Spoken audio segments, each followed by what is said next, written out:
안녕하세요. 성형외과 전문의 오쌤입니다. 지난 시간에는 이제 개방형과 비개방의 차이점에 대해서 알아봤는데요. 오늘은 이제 코를 세우는 재료, 특히 이제 코끝을 만드는 재료에 대해서 알아보는 시간을 갖도록 하겠습니다. 인터넷에 코끝 재료에 대해서 너무 정보들이 많은데 저는 너무 헷갈리거든요. 원장님 환자분들 중에서는 그런 분들 많이 안 계세요? 많죠. 이제 코끝을 어떤 재료를 써야 될지, 나는 어떻게 쓰는 게 좋아요? 뭐 그렇게 여쭤보시는 분들이 꽤 많은데요. 코에서 어떤 재료를 쓰는지 알아요? 귀연골이랑 비중력 연골이랑 네. 자간흑 연골?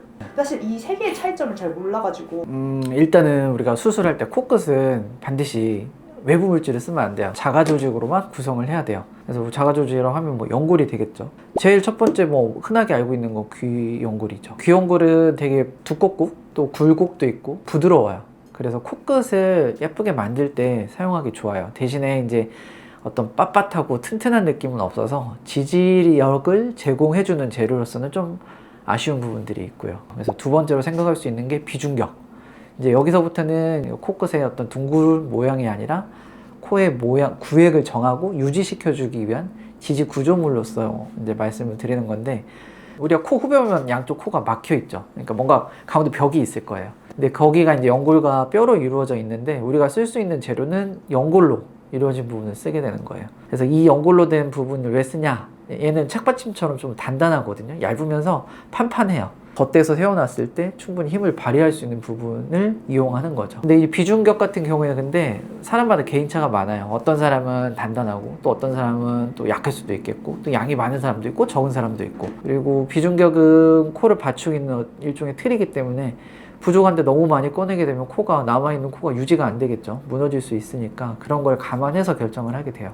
그래서 비중격을 쓰려고 들어가 봤는데 너무 힘도 없고 약하고 양이 적어서 쓸 수가 없다. 그때 나오는 재료가 세 번째 늑이에요. 늑은 자가늑과 기직늑이 있고요. 자가늑을 썼을 때 제일 좋은 거는 일단 충분히 튼튼하고, 늑은 여러 개가 있으니까 내가 원하는 만큼 또 충분히 꺼낼 수가 있겠죠. 이제 그런 것들이 가장 큰 장점이 돼요. 다만 이제 가슴 밑을 열어야 되니까 그 부분은 흉터라든지 또는 수술 시간이 좀 더 연장되는 부분에 대한 저항감은 있죠. 그런 부분에서 난 너무 좀 부담이 된다. 그러면 이제 기직늑을 사용하기도 해요. 근데 기직늑은 내게 아니고 다른 사람 몸에서 꺼낸 거를 내 몸에 들어왔을 때 면역 반응이나 염증이 생기지 않도록 일종의 처리를 거친 상품화된 것들이 있어요. 이제 그런 걸 가지고 사용할 수도 있습니다. 그러면 세 가지 재료 중에 뭐가 제일 비싸고 좋은 거예요? 일단 자가늑이 제일 튼튼하죠. 지지하는 역할에 있어서는. 그럼 기준능력은 네. 흡수를 하긴 해요? 기증늑 흡수되죠. 일종의 처리 과정을 거쳤기 때문에 좀 더 약화된 부분도 있긴 하지만 또 거기에 맞춰서 약간 더 두껍게 쓸 수도 있고, 그리고 자가늑이라고 해서 흡수가 제로는 아니에요. 자가늑도 흡수가 됩니다. 그러니까 외부에서 가해지는 압력이라든지 어떤 덮고 있는 피부의 상태, 장력에 의해서 그런 부분이 좀 눌리거나 좀 흡수가 되면서 좀 얇아질 수 있는 요소는 있어요. 근데 기직늑이 아마도 자가늑보다는 좀 더 흡수율이 올라가는 건 맞지만, 그렇다고 해서 그거를 그렇게 감안하지 않고 얇게 쓰거나 또 부족하게 그렇게 쓰지는 않기 때문에 크게 걱정하실 부분은 아닐 것 같아요. 근데 늑연골이 비싸잖아요. 기존늑연골도 비싸고 사실상 자가늑연골도 어떻게 보면 수술을 해서 채취를 해야 되기 때문에 좀 까다롭잖아요. 네. 근데 꼭 늑을 써야 되는 사람이 있어요? 그쵸. 비중격을 쓸 수 없다. 근데 내 코는 너무 작거나 단축돼 있다. 해서 뭔가 높이를 위해서는 강한 재료가 필요하다. 그러면 이제 중격을 대체할 수 있는 재료는 늑밖에 없으니까 거기서 이제 가질 수 있는 선택지는 두 가지죠. 기증늑과 자가늑. 기증늑과 자가늑을 선택해야 되는 상황에서 네. 뭔가 선택의 기준이 뭐가 될 수 있을까요? 일단은 뭐 성향에 따라 좀 달라질 수 있는 것 같아요. 환자가 가진 성향. 염증 생기는 거 최소화하고 싶다. 다른 사람 몸에서 나온 걸 내 몸에 넣고 지내는 게 싫다. 그럼 자가늑을 써야겠죠. 근데 그런 부분에 대해서 나는 크게 개의치는 않고, 가장 큰 장점은 그거예요. 내 몸을 희생하지 않고 제품화되어 있는 거를 바로 수술 중에 이용할 수 있다. 그리고 내 몸에서 늑을 빼기 위한 어떤 과정들이 생략되니까 그런 부분은 분명히 도움이 되죠. 근데 재수술할 때 자가늑 써야 된다고 막 얘기를 많이 하잖아요. 네. 자가늑 안 쓰면 큰일 나요?